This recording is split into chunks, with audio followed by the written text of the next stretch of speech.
दलाइलुल खैरात शरीफ के अंदर फजाइले दुरूद पाक की आखिरी हदीस है।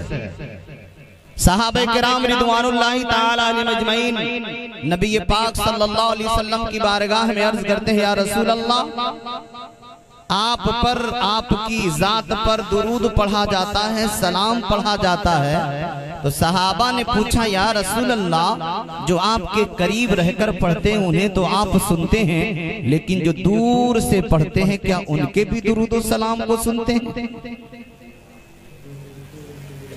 बड़ा अच्छा सवाल सहाबा ने किया था, लेकिन सहाबा ने ऐसा सवाल क्यों किया?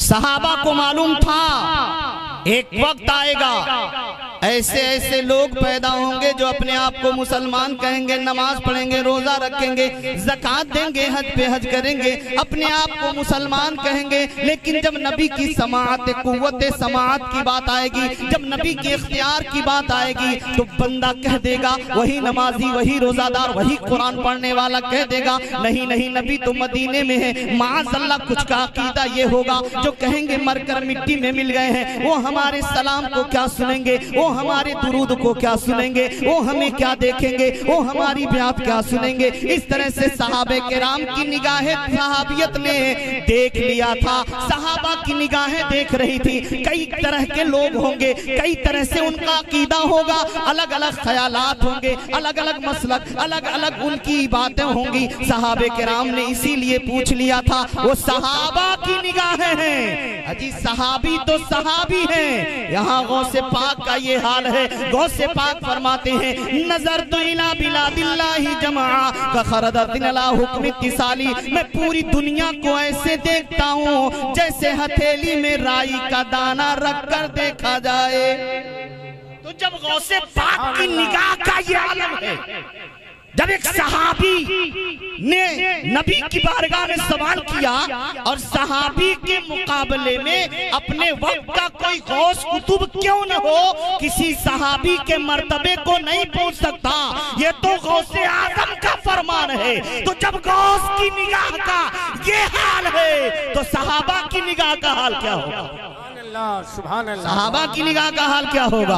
और जब नबी सल्लल्लाहु अलैहि वसल्लम की बारगाह में सहाबा अर्ज करते, या रसूल अल्लाह सल्लल्लाहु ताला अलैहि वसल्लम, जो दूर से रहकर पढ़ेंगे, इस्लाम पूरी दुनिया में होगा, पूरी दुनिया में आपके जानने वाले होंगे, पूरी दुनिया में मानने वाले होंगे, पूरी दुनिया से आप पर सलाम पढ़ा जाएगा, पूरी दुनिया से आप पर दुरूद पढ़ा जाएगा। हे मेरे आका, कोई पिपराइच की सरजमीन से पढ़ रहा होगा, कोई गोरखपुर की सरजमीन से पढ़ेगा, कोई महाराजगंज की सरजमीन से पढ़ेगा, दुनिया के खित्ते खित्ते से जहां आपके चाहने वाले होंगे, वहां से आप पर दुरूद सलाम भेजा जाएगा। मेरे आका, क्या आप उनके भी दुरूद सलाम को सुनेंगे? तो मेरे आका ने बड़ा प्यारा जवाब दिया था। सुने आका ने क्या जवाब दिया? सहाबा का बस इतना सा सवाल था, जो दूर से रहकर पढ़ते हैं, जो गायब में रहकर पढ़ते हैं, मेरे आका आप उनके दुरूद सलाम को सुनते हैं कि नहीं?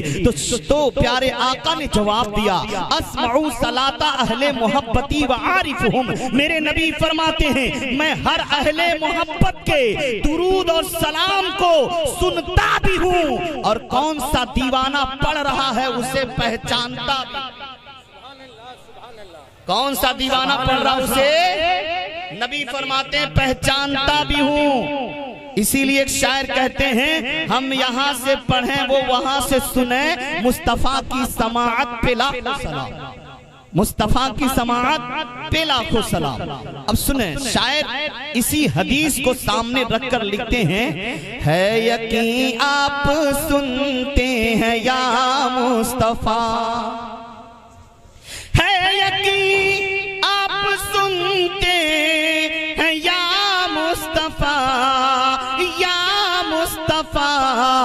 जब भी कोई पुकारे गुलाम आपको, जब भी कोई पुकारे गुलाम आपको। और आखिरी शेर समाप्त करें, लिखते हैं, क्या जलाएगी नारे जहन्नम से,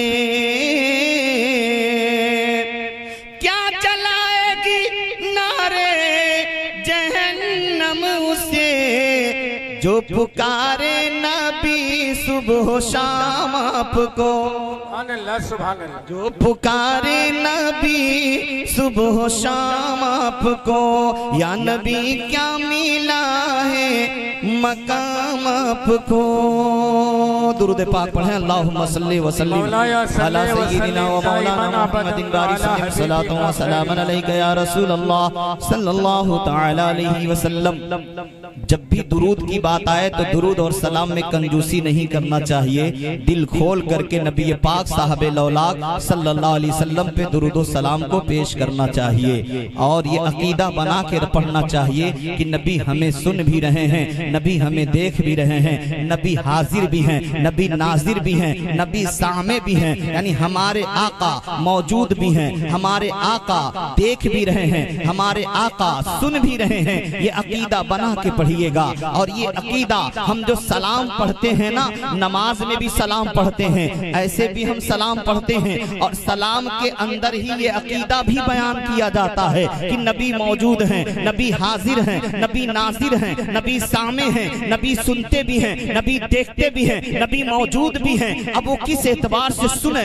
हम जब सलाम पढ़ते हैं नबी पर ना, खास करके नमाज को ले लीजिए, हम नमाज में भी नबी पर सलाम पढ़ते हैं और पढ़ते हैं अस्सलामु अलैका अय्युहन नबी। क्या कहते हैं? अस्सलामु अलैका अय्युहन नबी। जब 2 रकात पर बैठते हैं तो तशहुद पढ़ते हैं, यानी तहियात पढ़ते हैं। 4 रकात पर बैठते हैं तब भी आप तहियात पढ़ते हैं और उसी में नबी पर सलाम पढ़ते हैं। और पढ़ते पढ़ते जाते हैं तो कहते हैं अस्सलामु अलैका अय्युहन नबी। अब अलैका पे मैं गुफ्तगू करूंगा कि नबी हाजिर भी हैं, नबी सामे भी हैं, नबी नाजिर भी हैं, नबी मौजूद भी हैं, नबी देख भी रहे हैं, नबी सुन भी रहे हैं। अलैका हम कहते हैं। बड़े बड़े उलमा यहाँ तशरीफ फरमा है। ये 2 लफ्जों का मजमुआ है अलैका, दोनों अलग अलग हैं। अला और काफ ज़मीर ये दोनों अलग अलग हैं। एक अला है, एक काफ ज़मीर है, और जब दोनों आपस में मिला तब अलैका बना। अला माने पर, काफ माने आप, यानी आप पर, ए नबी आप पर, ए नबी आप पर। अब दोनों तरफ उलमाओं का एक जम्मे गफीर है। जो काफ ज़मीर ये ग्रामर के एतबार से देखा जाए तो ये ज़मीर खिताब है, ये ज़मीर खिताब है। अल्लामा आज़म साहब कादरी मद्दज़िलहुल आली तशरीफ फरमा है, अल्लामा इश्तियाक साहब किबला है और दीगर उलमा तशरीफ फरमा है। यहाँ अला हरफ़े जार है, काफ ज़मीर खिताब है, और ज़मीर खिताब वो है जिस ज़मीर के जरिए हम सामने वाले से बात करते हैं, कुछ कहना चाहते हैं तो हम ज़मीर खिताब का इस्तेमाल करते हैं। और ज़मीर खिताब उसी के पास इस्तेमाल की जाती है, उसी के पास और उसी आदमी के सामने हम ज़मीर खिताब इस्तेमाल करते हैं जो सामने मौजूद हो, देख रहा हो, सुन रहा हो, उसी के लिए ज़मीर खिताब का इस्तेमाल होता है। जैसे मैंने कहा आप लोग सुने, तो आप लोग कहने का मतलब क्या है? यहाँ पे जितने लोग सुन रहे हैं, देख रहे हैं, मौजूद हैं, तो जैसे कहते हैं नमाज में अस्सलामु अलैका अय्युहन नबी, ए नबी आप पर सलाम, तो काफ ज़मीर ये अकीदा दे रहा है कि नबी मौजूद भी है, नबी सुन भी रहे हैं, मेरे नबी देख। नारे तकबीर, नारे रिसालत, मसलके आला हजरत फैजाने हुजूर सूफी निजामुद्दीन। नारे तकबीर। बहुत लंबी चौड़ी तकरीर नहीं करूंगा, लेकिन मेरी आदत लफाजी तकरीर करने की नहीं है। इंशाअल्लाह मैं आपको कुछ देकर ही जाऊंगा, और मेरे बाद भी जो बड़े बड़े उलमा आएंगे, मैं तो बस प्रचार के लिए आ गया, एक तमहीद के तौर पर मैं आ गया। मेरे बाद बड़े बड़े उलमा आपके सामने तकरीर करेंगे।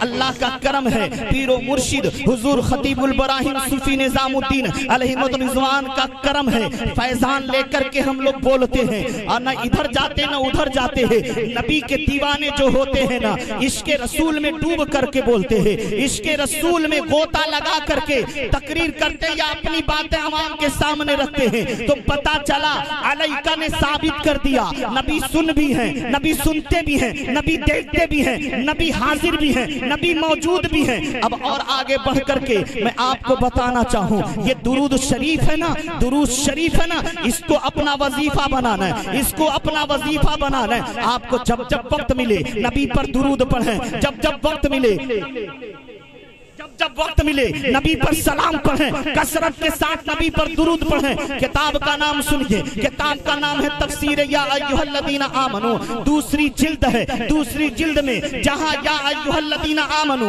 सल्लु अलैहि व सल्लिमू तस्लीमा की तफसीर है, उसी आयत के ज़िम्न में साहबे तफसीर लिखते हैं, साहबे तफसीर लिखते हैं हजरत इमाम शाफी रहमतुल्लाह अलैह का जब इंतकाल हो गया, उनके किसी खास मुरीद ने, उनके किसी चाहने वाले ने उन्हें ख्वाब में देखा और देखने के बाद पूछा, हुजूर अल्लाह ने आपके साथ क्या किया, अल्लाह ने आपके साथ क्या किया? तो हजरत इमाम शाफी रहमतुल्लाह अलैह फरमाते हैं, क्या पूछते हो, अल्लाह ने मेरे साथ क्या किया, अल्लाह ने मेरे साथ क्या किया, क्या पूछ रहे हो, क्या समझना चाहते हो? अल्लाहु अकबर। हजरत इमाम शाफी रहमतुल्लाह अलैह उसी ख्वाब में अपने उस दीवाने को जवाब देते हैं, जवाब देते हैं और ये फरमाते हैं, नारे तकबीर, नारे रिसालत, उलमाए अहले सुन्नत, मुबल्लिगे अहले सुन्नत हजरत अल्लामा मोहम्मद फारूक निजामी अलीमी,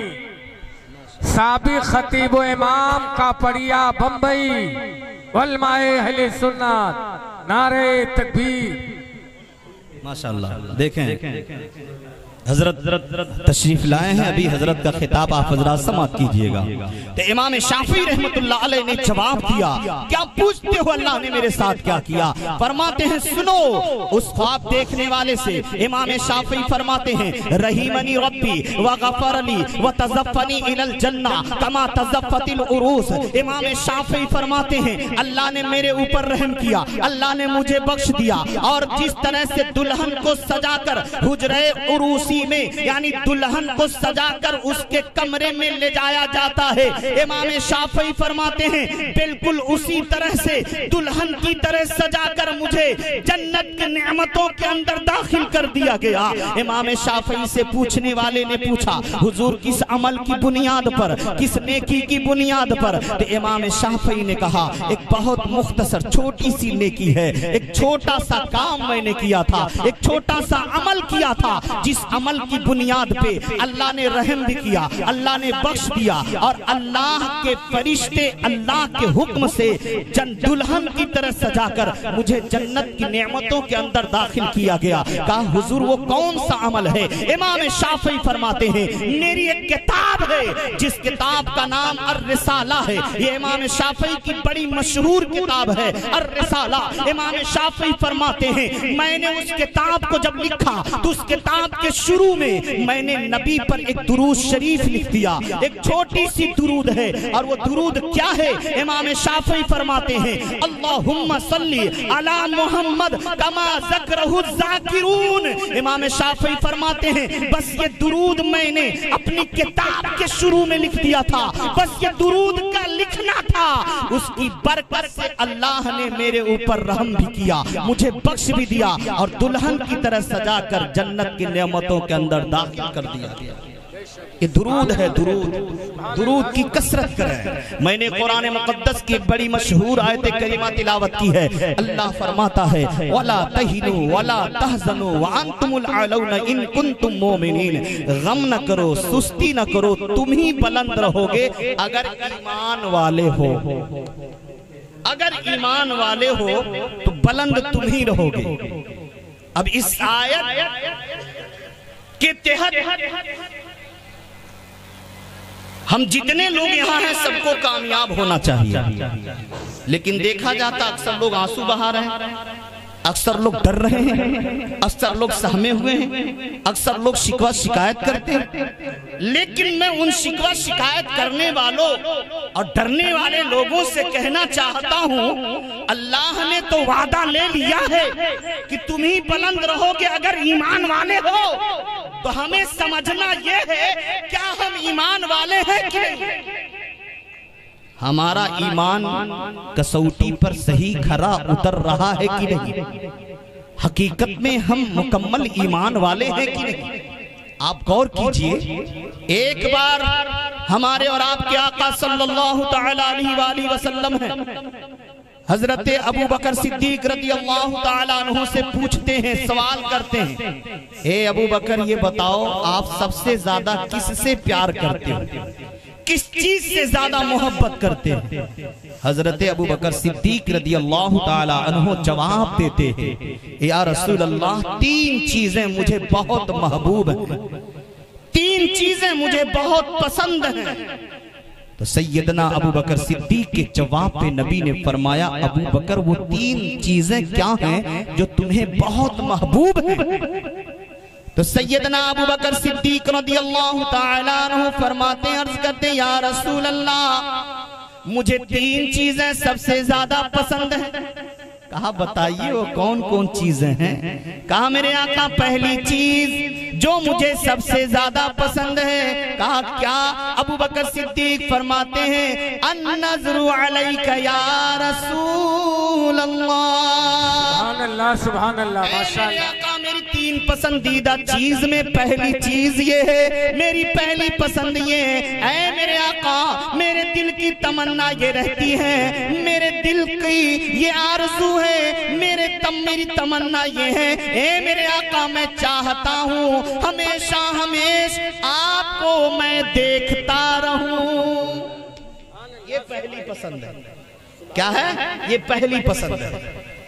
अब फिर सैयदना अबू बकर सिद्दीक कहते हैं, या रसूलल्लाह, तो दूसरी पसंद है, वो चीज जो मुझे बहुत पसंद है, पहली चीज ये आपको देखता रहूं, दूसरी चीज ये, सैयदना अबू बकर सिद्दीक फरमाते हैं, अल जुलूसु इंदिक, मेरे आका, मैं जो दूसरी चीज पसंद करता हूँ वो ये, मेरी ख्वाहिश और तमन्ना ये रहती है, हमेशा मैं आपके पास बैठा रहूं।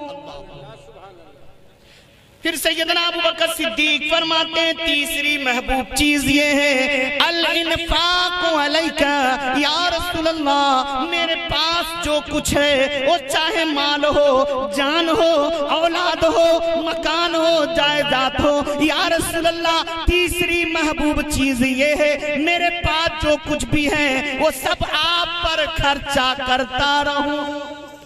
अल्लाह अकबर, आप पे निछावर करता रहूं। ये है सैयदना अबू बकर का ईमान है। प्यारे आका सल्लल्लाहु अलैहि वसल्लम उम्र फारूक हैं। आका अलैहिस्सलाम पूछते हैं, ए उमर, ये बताएं आप सबसे ज्यादा किससे प्यार करते हैं? महबूब चीज क्या है? आज का दौर होता हम कहते थे, या रसूलल्लाह, सबसे ज्यादा तो बस दौलत ही दौलत प्यारी है, आए दौलत आए, दौलत आए, पैसा चाहे जैसा हो पैसा, बस आए पैसा आए, बस वो किधर से आए पता नहीं, बस आए, हलाल है कि हराम है, बस आए, बस आता रहे।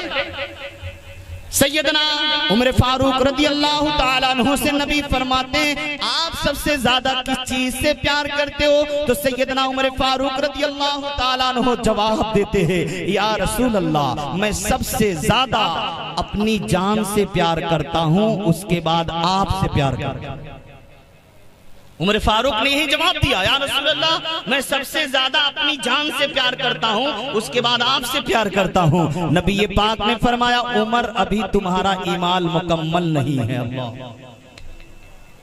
नबी पाक ने फरमाया, उमर, अभी आपका ईमान मुकम्मल नहीं है। इतना सुनना था, उमर फारूक के पैरों तले जमीन खिसक गई, कांपे, आंखों से आंसुओं के कतरा जारी हो गए। या रसूल अल्लाह, मेरा ईमान मुकम्मल कब होगा? मेरा ईमान मुकम्मल कब होगा? तो नबी पाक ने फरमाया, उमर, जब अपनी जान से भी ज्यादा अपने नबी से प्यार करोगे तब तुम्हारा ईमान मुकम्मल होगा। अपनी जान से भी ज्यादा अपने नबी से प्यार करोगे तब तुम्हारा ईमान मुकम्मल होगा, वरना तुम्हारा ईमान मुकम्मल नहीं होगा। अब इस फरमान के तहत अपनी जिंदगी का मुताला करें, अपनी जिंदगी का मुताला कर लें। इस जश्न में आए हुए जुमला बिरादरान इस्लाम, जुमला माँ बहन बेटियां गौर से सुन लें। उमर फारूक से जब नबी ने कहा, जब तुम अपनी जान से भी ज्यादा अपने नबी से प्यार करोगे तब तुम्हारा ईमान मुकम्मल होगा। उमर फारूक ने उसी वक्त कसम खाकर कहा, या रसूल अल्लाह, मुझे कसम है वहदहू ला शरीक की, अब से, अभी से, इसी वक्त से मैं अपनी जान से भी ज्यादा आपसे प्यार करने लगा। नबी ने फरमाया उमर अब आपका ईमान मुकम्मल हुआ। अब सुने, बात लंबी नहीं करूंगा, आखिरी बात बताते चलो, क्योंकि हजरत मौलाना असलम साहब ने कहा है आधा घंटा कुछ ज्यादा बोल दीजिएगा, तो मैं अपने वक्त का बड़ा पाबंद रहता हूं। एक हदीस रसूल में पेश करता हूं, उसके बाद अपनी तकरीर खत्म करूंगा। सुने, मिशकात शरीफ है, किताबुर रिकाक है, किताबुर रिकाक की दूसरी फसल है। हजरत अब्दुल्ला इब्ने मसूद रदियल्लाहु ताला अन्हु हदीस के रावी हैं। अन अब्दुल्ला इब्ने मसूद क़ाल क़ाल रसूलुल्लाह सल्लल्लाहु अलैहि वसल्लम ला तज़ूलु क़दम इब्ने आदम यौमल क़ियामह हत्ता युसअल अन खम्स। हजरत अब्दुल्ला इब्ने मसूद रदियल्लाहु ताला अन्हु रिवायत करते हैं, नबी पाक सल्लल्लाहु अलैहि वसल्लम ने इरशाद फरमाया ला तज़ूलु क़दम इब्ने आदम यौमल क़ियामह। नबी फरमाते हैं कि क़यामत के दिन रोज़े महशर से इब्ने आदम के कदम नहीं हटेंगे, इब्ने आदम के कदम नहीं हटेंगे। हत्ता युसअल अन खम्स, जब तक कि अल्लाह 5 चीजों के बारे में सवाल नहीं कर लेगा। बस ये हदीस सुन लो, उसके बाद मेरी तकरीर खत्म। रावी कहते हैं नबी पाक फरमाते हैं कयामत के दिन इब्ने आदम के कदम मैदान महशर से नहीं हटेंगे जब तक कि अल्लाह 5 चीजों के बारे में सवाल न कर ले। वो 5 चीजें क्या है, इस पे गौर कर लें। वो चाहे मर्द हो चाहे औरत हो, जवान हो बूढ़े हो, बच्चे हो, माँ बहन बेटियां, इन 5 चीजों को गौर से सुन लें। नबी ने फरमाया अल्लाह जब तक 5 चीजों के बारे में नहीं पूछ लेगा तब तक मैदान महशर से किसी इब्ने आदम के, किसी इंसान के कदम हटेंगे नहीं। वो 5 चीजें क्या हैं? पहली चीज सुने, नबी फरमाते हैं फी उम्रिही फीमा अफना। नबी फरमाते हैं अल्लाह बंदों से उनकी उम्र के बारे में पूछेगा, ऐ मेरे बंदे बता तेरी उम्र कहाँ खत्म हुई। फी उम्रिही फीमा अफना, ऐ मेरे बंदे बता तेरी उम्र कहाँ खत्म हुई। पहली चीज अल्लाह उम्र के बारे में पूछेगा, तूने उम्र गुजारी तो कहाँ गुजारी, तेरी उम्र कहाँ खत्म हुई, तेरी उम्र कहाँ गई, कैसे कैसे तेरी उम्र खत्म हो गई, उसकी तफसील बता। अब बंदा पूरी अपने उम्र की तफसील बताएगा, अल्लाह पूछेगा। तो पहली चीज हमें अपने उम्र का हिसाब देना है, अपने उम्र का हिसाब देना है। उम्र में हमने क्या क्या किया उसका हिसाब देना है। नबी पाक फरमाते हैं दूसरी चीज वफी शबाबी फीमा अबला। नबी फरमाते हैं अल्लाह ताला इंसानों से जवानी के बारे में पूछेगा, ए इंसान बता तेरी जवानी कहाँ गुजरी, तेरी जवानी कहाँ खत्म हुई, अपनी जवानी को कहाँ जाये किया। कयामत में जवानी के बारे में जवाब देना पड़ेगा। पहले अल्लाह उम्र के बारे में पूछेगा, फिर जवानी के बारे में पूछेगा। लेकिन एक सवाल पैदा होता है, मुफ्ती अहमद यार खान साहब नईमी रहमतुल्लाह अलैह तफसीर अपनी उस किताब के अंदर जिसका नाम मिरातुल मसाबी है, शरह मिशकातुल मसाबी है, उसी के अंदर इस हदीस के तहत फरमाते हैं अल्लाह रब्बुल इज्जत के महबूब ने जवानी का जिक्र किया, बचपने का जिक्र नहीं किया, बुढ़ापे का जिक्र नहीं किया। अल्लाह पूछेगा तो उम्र के बारे में पूछेगा, अल्लाह पूछेगा तो इंसान की जवानी के बारे में पूछेगा। ए इंसान बता तेरी जवानी कहाँ बर्बाद हुई, तेरी जवानी कहाँ गुजरी, तेरी जवानी कहाँ जाए हुई है। तो सुने, अब मुफ्ती अहमद यार खान साहब रहमतुल्लाह अलैह उसका जवाब भी देते हैं कि उनका अंदाज बड़ा निराला होता है,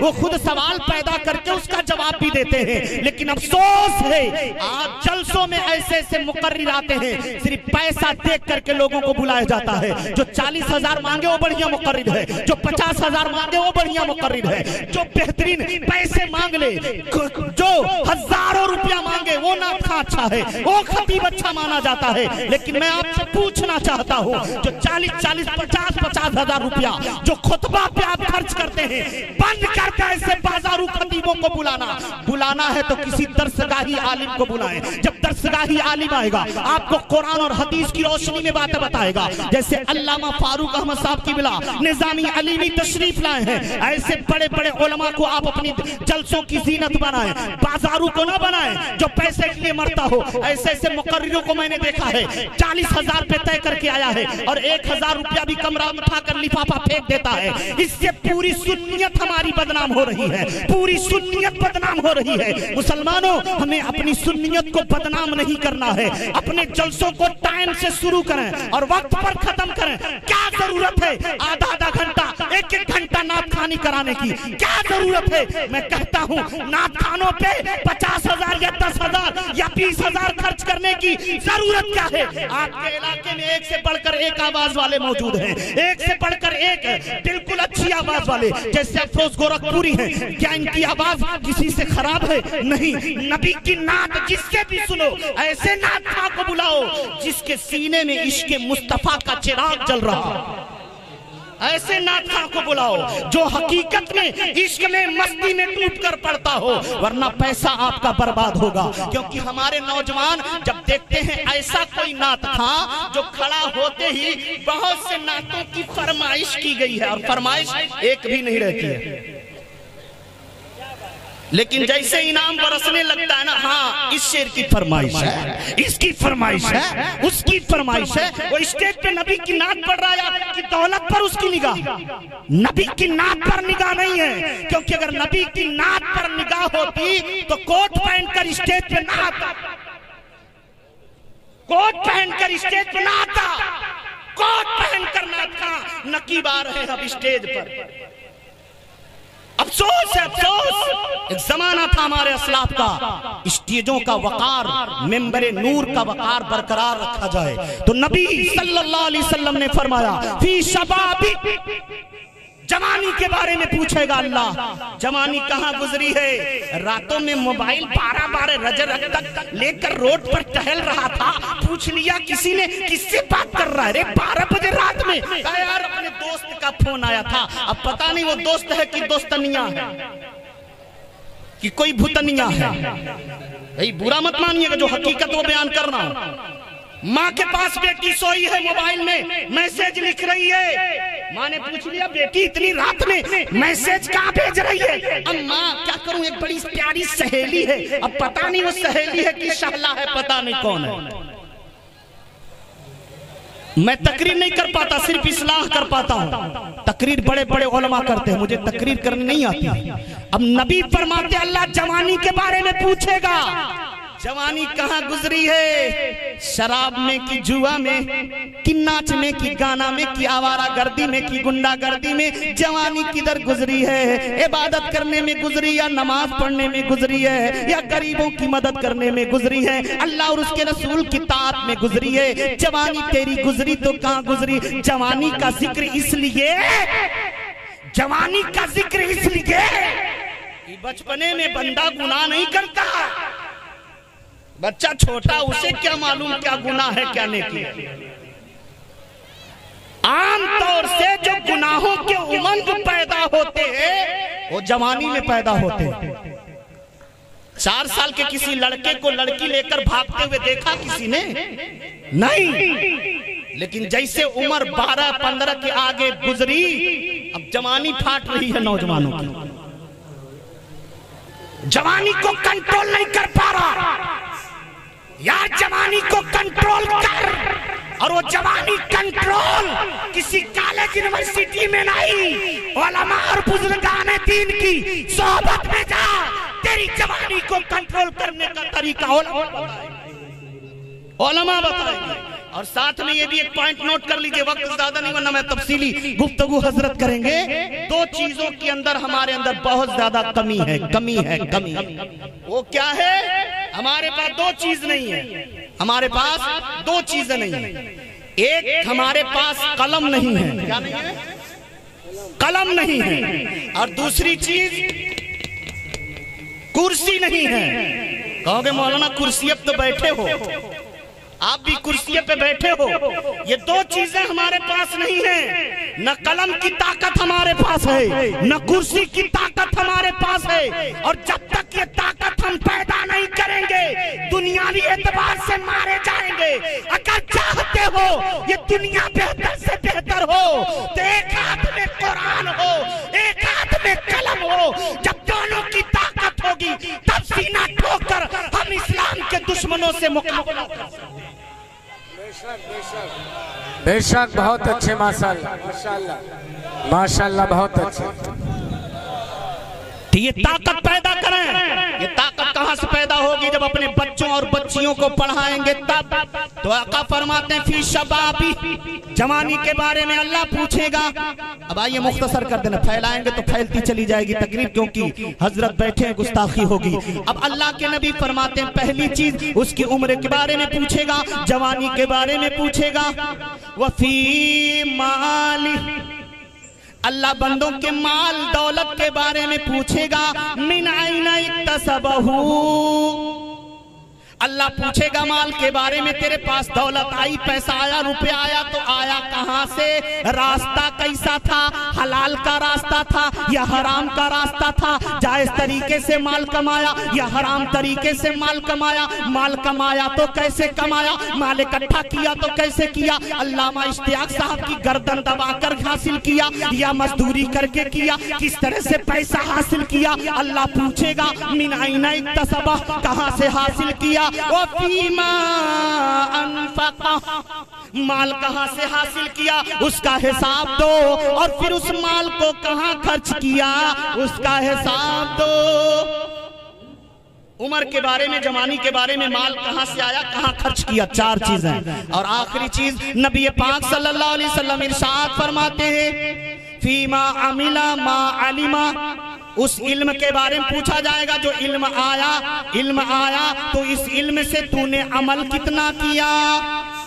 आखिरी बात मैंने कहा था ना, ये हदीस सुन लीजिए और बस 5 चीजें हो गई, उम्र के बारे में, जवानी के बारे में, माशाल्लाह, माल कहां से आया, माल कहां खर्च हुआ, और जो इल्म हासिल किया उस इल्म से अमल कितना किया, ये कयामत में जवाब देना पड़ेगा। अल्लाह फरमाता है वला तहिनु वला तहजनु व अंतुमुल आलौना इन कुंतुम मोमिनीन, गम न करो, सुस्ती न खाओ, तुम ही बुलंद रहोगे अगर ईमान वाले हो। वमा अलैना इल बलाग। अस्सलाम वालेकुम।